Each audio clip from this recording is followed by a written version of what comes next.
Old white men are scared of Māori uprising and why New Zealanders can't get sucked into a political race debate.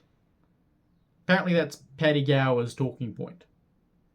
Veteran political journalist Paddy Gower says the rapidly changing demographics of New Zealand are scaring the white baby boomers born in the 1950s and 60s. Latest census data shows Māori population at nearly 1 million of the country's 5.3 million total, and other non-white ethnicities such as Asians and Pacifica peoples are also rapidly increasing. Gower, a News Hub journalist and social commentator, said New Zealand faced a huge division over race relations, and he's hoping good average New Zealanders won't get sucked into the political rhetoric. In other words, he's hoping good average New Zealanders have no idea what's going on, don't push back on any of the extremist, ethno-nationalist, radical views coming out of the likes of Te Pāti Māori, and just allow it all to happen. If you're ignorant, you don't see it coming, and well, I suppose you won't oppose it when it happens. I've actually got a feeling Paddy Gower has no idea what the hell's going on there. He's just so taken by whatever the ideological trend of the day is, that it's just the cool and trendy thing to do on the left to not do what's right for your country. In this case, that would be to stand up for equality of all people, but apparently that's just not a leftist ideal.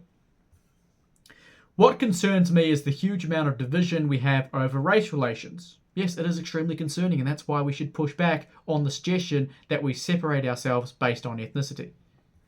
Race relations has been a part of my 47 years on this earth, but at the moment it appears to be more divided than ever in terms of the disparity on the Pākehā and Māori sides. The gap between the two is quite distant.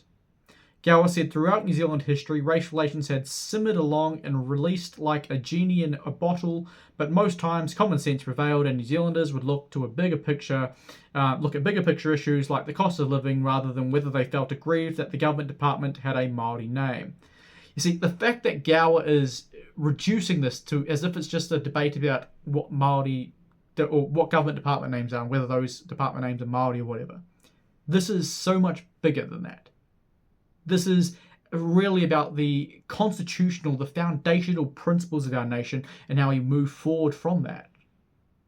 How our whole system functions.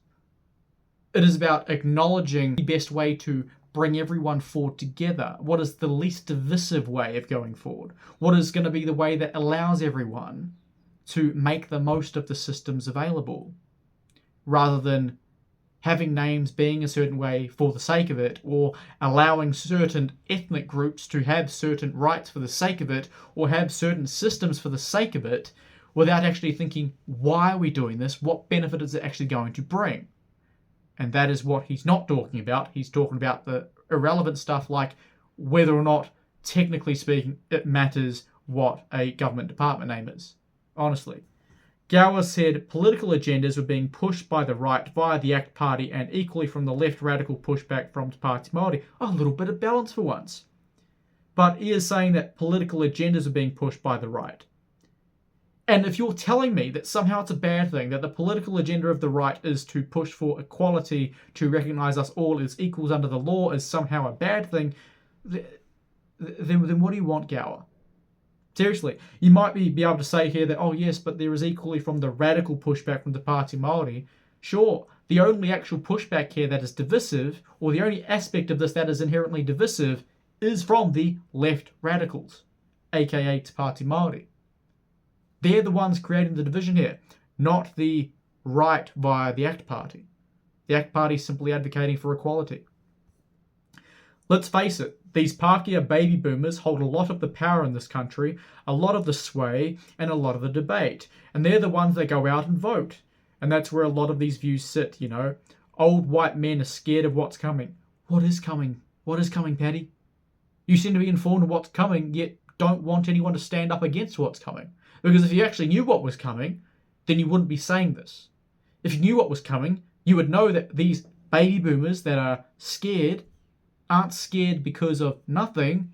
They're rightfully scared. They don't want to see the nation that they have been a part of their entire life, that they have helped create. They don't want to see that nation destroyed by radical ethno-nationalism. They don't want that for themselves. They don't want that for their kids. They don't want that for their grandkids, and so forth. It is completely unreasonable to sit here as a so-called political journalist and state that the baby boomers are basically hysterical. They're scared about nothing. These people are worried about things they don't need to be worried about. They are worried about silly things like if the name should be NZ Transport Agency rather than Waka Kotahi. And this just shows that you've got absolutely no integrity. You know for a fact that these people aren't worried about that. That's an aspect of what they would rather it not be the case, right? They'd rather it be NZ Transport Agency. But it's all stemming from the larger issue, which they're aware of. The issue that you ignore and focus on these little things to try and discredit them. You want to discredit average people, average good New Zealanders, because they push back on radical ideology. Why would you oppose that? Makes no sense. You focus on the little and ignore the big. They are acknowledging the little whilst also acknowledging the big. As such, it doesn't matter. It's not hypocritical to do so. It's not unreasonable to, whilst opposing the bigger threat, point out things which just aren't ideal, that aren't practical. We are having debates we don't need to have around race relations because it's so divided and, in my opinion, holding New Zealand back. I agree, Te Pāti Māori is holding us back. If we fight over this, and I'm including some of the comments from Te Pāti Māori who have become increasingly radical over the past few years, I think you should focus mainly on them. I was in Parliament when Tariana Turia and Peter Sharples were MPs. The talk has certainly changed since then. I completely agree. And that's why I was interested in seeing Te Pāti Māori get back into Parliament in 2020, only to learn it's not the Te Pāti Māori of old. Gower says New Zealand could be a more powerful nation if racial differences were either embraced or not worried about at all. Well, yeah, I mean, that's what we had been doing up until 5 minutes ago when Te Pāti Māori decided, you know what, stuff it, let's go the full ethno-nationalist route. We are going backwards. From my years as a political journalist, it appears the National Party are being pushed a lot further in this direction than they want to be. Right, so they're being pushed towards a divisive agenda? Like, equality isn't divisive? What are they pushing? Are they pushing... is National being pushed away from, separatism? Because that's kind of a good thing. I don't know. I'm trying to understand Paddy's reasoning, but it's probably hard to reason with someone like Paddy. So, yeah. Traditionally, National would say something on the election campaign or the town hall with a lot of park your baby boomers, but put it on the back burner once in power. But with the rise of ACTA and the awkward coalition with Winston Peters, National have been pushed further than they would like to be. Add to that the renewed vigour by Te Pāti Māori who want to push out their own waka, and we have this almost cauldron-like situation. Gower said average Kiwis didn't want to scrap with one another over race relations. The average Kiwi wants to solve the cost of living, wants inflation to come down. The average Kiwi wants Razor Robertson to do well with the All Blacks and wants New Zealanders winning medals at the Olympics, and they don't care if they are Māori, Asian, Pākehā, as long as they are Kiwis. Exactly, Paddy. That is what the average Kiwi wants.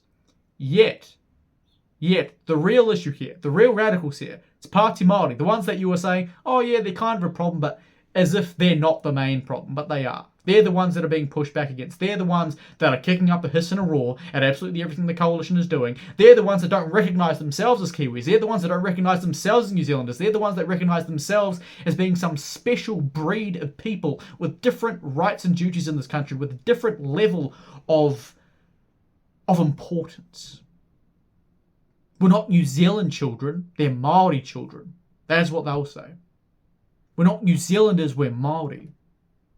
They don't recognise themselves as being like the rest of us.